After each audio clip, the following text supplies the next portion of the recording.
This is a lot harder than it looks.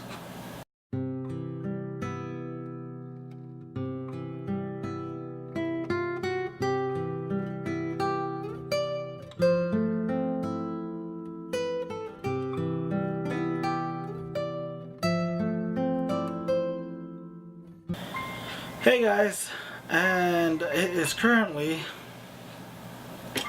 2:30 a.m. So pardon me if I seem really like sleepy or low energy right now, because it's been a long day, and yeah, Papa ain't as young as he used to be, you know. Let me just break it down for you. Directing is hard, like really hard. Asterisk. So I say hard asterisk just because it really depends on how you're directing, who you're directing, and just the overall dynamic of your directions. Now, I think I personally find it really hard is because of two major factors. First of all, I'm working with a cast that I'm pretty familiar with. We're all friends, we're on a friendly basis, and we're very casual. But then the moment you have to flick on the switch for the professional mode, that's where it gets really difficult. You know, for example, you have a scene, and you know you have 8-10 people in a room, but only 3 of them are in that scene. So that's 3 people. And then you add me, director slash videographer. And then you add my friend, who's a co-director, and you add audio. So that's 6 people involved. Now that means there are 4 people left to kind of just like hang out and do whatever. Now they do listen when I say quiet on set, but then when we're off shoot or when we're off business time, I would say, then you know everyone's an idle chatter, everyone's just hanging out, everyone's kind of just talking. Now what I always struggled with was trying to find that director voice, that voice that just commands authority, and it just grabs attention. So yeah, like I think that's one of my biggest struggles this past week. Working with my actors for the first time, I'm gonna be honest, I've been really blessed just because of our unique relationship and just because of the way I wrote the characters and who we have playing them. They're pretty close to reality, so it's really natural for them to just act and kind of be their characters when the characters are based off of them. Now, where I struggle with is, once I have to get everyone's attention, I'm standing there having to kind of find this weird, awkward way to be like, hey guys, time to work again, I guess. Ha ha ha, do I tell you to shut up, or, because we're friends, or do I go director mode? And I'm in that weird whirlpool of uncertainty as to how I should be talking to them, just because that fine line we walk. They're my friends. They're volunteering their time to be part of this project, but at the same time, it's on a semi-professional level. We're acting like professionals, or at least acting like mature adults. So yeah, I found it really hard this past week just to kind of assert. There we go. That's the word I'm looking for. I found it really hard this past week to just find the way that I would assert myself to my cast. The way I should kind of hold up my director face and just assert my opinion or assert my leadership.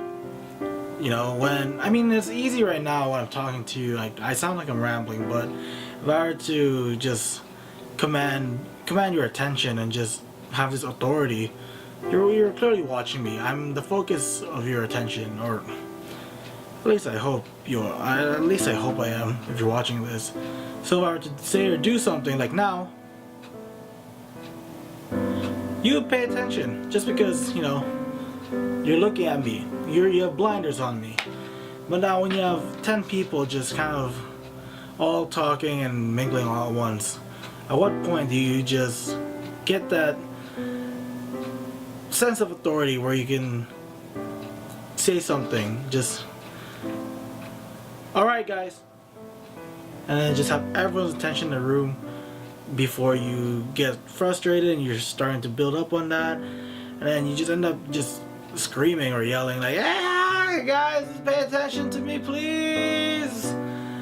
Like, I think that's the hard part of being a director, just finding that voice, especially finding it in a way that doesn't disrespect your cast and crew, but at the same time just gives them enough leeway to understand that you're in charge and that what you should be saying, despite you guys being friends, is important, and that they should listen and just be attentive. It's, yeah. The second thing that I've always struggled with was just, I think it's just self-confidence. I've never really been the most confident person I know. I think it's funny that I would say I'm not a confident person when those who know me would say otherwise. But humoristically, I would say I'm confident out of necessity, or I'm confident out of stress. Just because I'm so worried over being socially awkward, or just being awkward in general in a public setting or in a social setting, that I exude this level of confidence just to get through the day or get through the activity. And I stress over that like it's something that I need to really be cognitively conscious about, but I shouldn't, but I do. Now, I bring that up because you can't just get over a lack of self-confidence or just these self-esteem or self-worth issues overnight. I would say you can't just, you can't just say, oh, just don't think like that, and then suddenly all your problems are solved. I really don't think so. And I think that's something I need to work on, especially moving forward if I want to, work in this industry, work in the film industry. I just need to find and grow into my own way of confidence. And essentially, if I don't do that, or if I can't find my confidence, how am I going to communicate with the people I work with? And I think that's just the thing about it. I need to find my way of confidence, or my own way of being confident in myself, just so A, I can communicate with other people, and B, I can communicate with my staff with the respect that they deserve and with the respect that I deserve, because I shouldn't have to fight for people's attention as a director. At least I would say so. Like, I shouldn't have to fight for attention or just to give them directorial cues or prompts, or just kind of help coach them through their lines. But at the same time, I shouldn't disrespect them by having to treat them like babies when I want to get their attention. Or I shouldn't have to resort to juvenile methods of getting people's attention. I don't know. It's something I really need to work on, I would say. Anyway, that's my take on some good old juicy 2 a.m. rambling. I hope you guys have a good day, or whatever it is, or whenever it is you're watching this. And I'll catch you guys next week.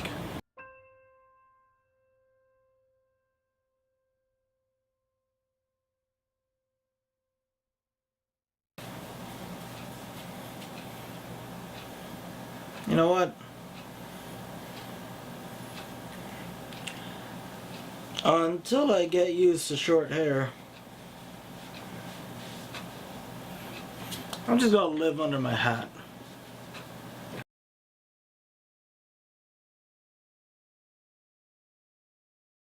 Disrespect.